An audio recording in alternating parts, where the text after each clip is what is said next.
Last time, we left you with a bit of a cliffhanger. Strand and I had been saved, or abducted, or perhaps a bit of both, by Coralie and two others, a woman and a man. After sweeping the place for people and electronics, they led us into somebody's house. I think it was an Airbnb listing, actually. Strand and Coralie spoke in the bedroom while I waited. The man and woman, who insisted on remaining unnamed, waited outside. I believe they were keeping watch.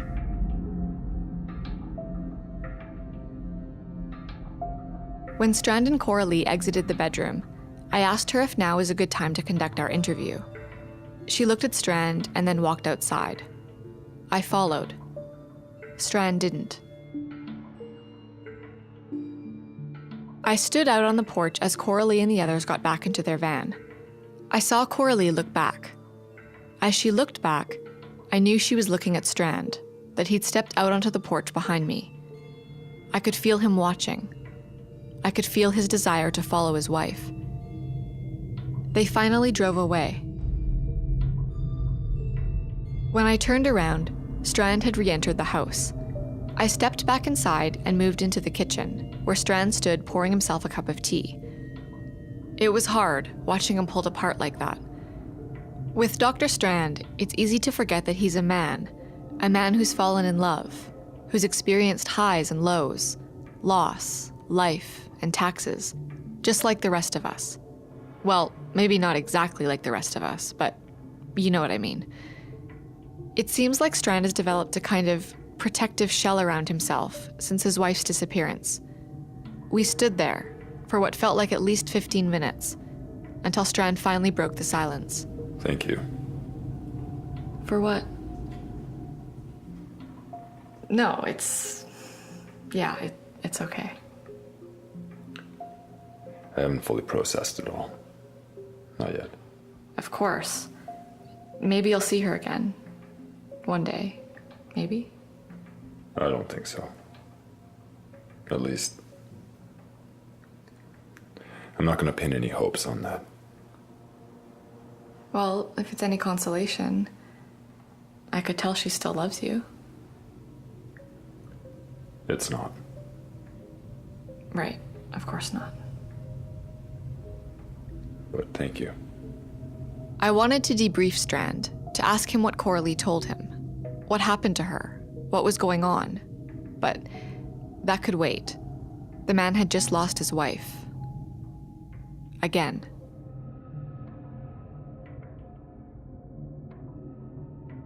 We started driving. We drove through the city for a long time.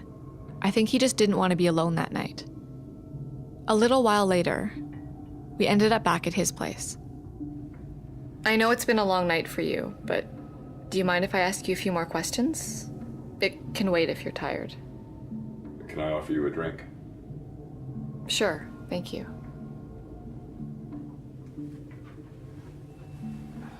Thanks. So... She was a watcher. Your wife was a watcher? That's what she told me. And you believe her? Yes. Okay, so what does that mean, a watcher? She was tasked with reporting my whereabouts and, most importantly, keeping me safe. What for? I don't understand. She was some kind of agent for a shadow organization led by the Advocate. The Advocate? So, do we know who he is? She told me that she never met him or her. She spoke only with Thomas Warren. Okay. So, was your marriage... No, it wasn't. Oh. She told me that she fell in love with me, and she continued to protect me because of that love. She indicated that she began protecting me from both sides at that point. That's when they took her. That's when she disappeared. She turned on her own organization. She was on the run from her handlers. That's when she was sending me messages. She Told me the podcast was making it harder and harder for her to communicate.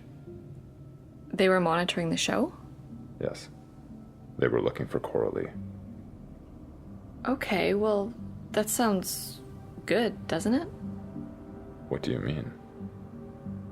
Well, not that they took her, or that she ended up running from her own organization, but that she really fell in love. She warned me. The advocate has been watching me for a long time, and he or her or they are preparing something big. Like what? She wasn't sure. Why was she watching you? My family. What about your family? For some insane reason, these people believe my family holds a kind of genetic key to whatever nonsense they're preparing. What do you mean? Coralie believes that Thomas Warden himself is the advocate, and that he's been working with the Order of the Cenophis to bring about some kind of something. Did she have any evidence or connections that I could confirm? She warned me to stay away from Deva Corporation. She told me that they believed there was something in my family's genetic makeup that, when the time was right, they could manipulate to achieve some ridiculous end. Well, that's a pretty huge company. Yes. That's concerning. I'll say. Is there a place we can start looking into this? We need to speak with Thomas Warren. Isn't that what Coralie told you not to do? Yes.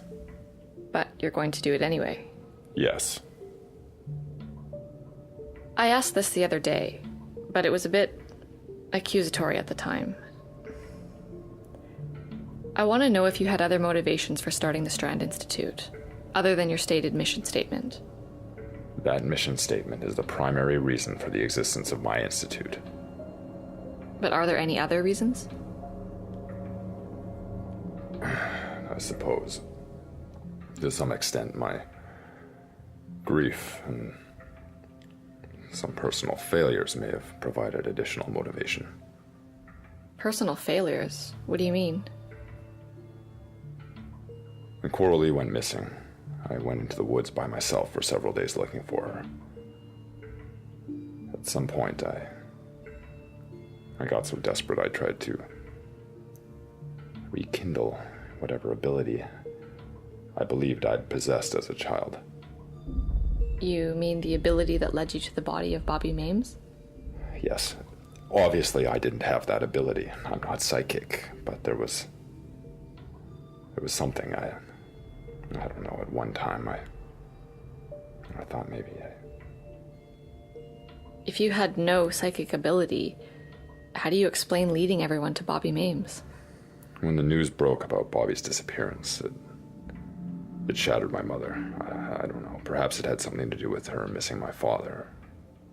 Maybe because she knew Bobby's mother, or that sense of family. I'm not sure. But Bobby's disappearance affected her more than it should have. So you saw your mother distraught? And I wanted to help. I was only 16, but I felt it was something I could solve through reason. So I pored over maps of our town and surrounding area. I tried to locate places where a killer would logically try to discard a body. Well, I suppose I spent an unhealthy amount of time in this pursuit. I ended up dreaming about him.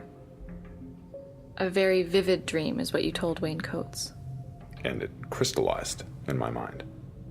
But you led them right to the body. That's not logical. No. That was luck. You think luck led you directly to Bobby Mames? I was a young man. I was ready to place my mark on the world. Perhaps I had a flair for the dramatic. But I was convinced I knew where he was, so I led my friends along the path that took us through every place I had thought logically would make sense. Wait, so you didn't lead your friends directly to Bobby Mames? No. I led them to many places along the way, and it was there by that stream that I found him. But you told Wayne Coates that you already knew he'd be by a tiny stream. No, I didn't. I told him that was one of the many places I thought we'd find him. But you did dream that, didn't you? I thought I did, at the time. So, Wayne thinking you led him directly to Bobby Mames Is a construction. I had already told him about the dream of Bobby Mames. Then I told him I thought I knew where he could be. The fact that we actually found Bobby Mames staggered us. Add to that the fact that we were boys who just found a corpse in the woods. I'm sure a bit of shock played into reformatting his memories. Well, and perhaps yours as well. Perhaps. Still, all of this must have seemed like a miracle at the time. There are no such things as miracles, Alex.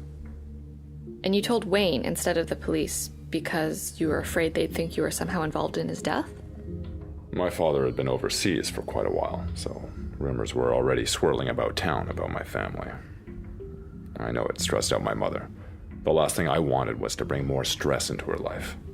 A strange psychic kid and his strange occult father. What happened when the police eventually came to you? They took me in for questioning. I told them the truth, that I had theories about the location of Bobby Mames, so we went looking for him. So, okay, in your desperation to find your missing wife, you convinced yourself that you could rekindle whatever psychic ability you may have had back then? In times of desperation, the mind finds ways to survive. I loved my wife very much. And losing her, having her suddenly disappear, threatened to extinguish everything that was good in my life. So I gave in. A momentary lapse of judgment. You tried to be psychic. And failed, of course. So you set up the Strand Institute. Yes. I have to ask, again, are the black tapes all connected? I don't know. Honestly? Honestly. There are a lot of connecting fibers that seem to link the few black tapes you've seen so far. How many are there? Black tapes? Yes.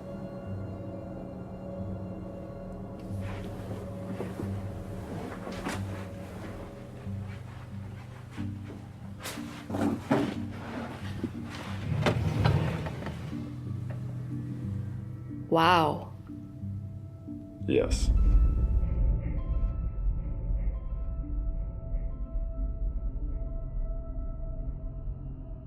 I was looking at a closet in the back of his office.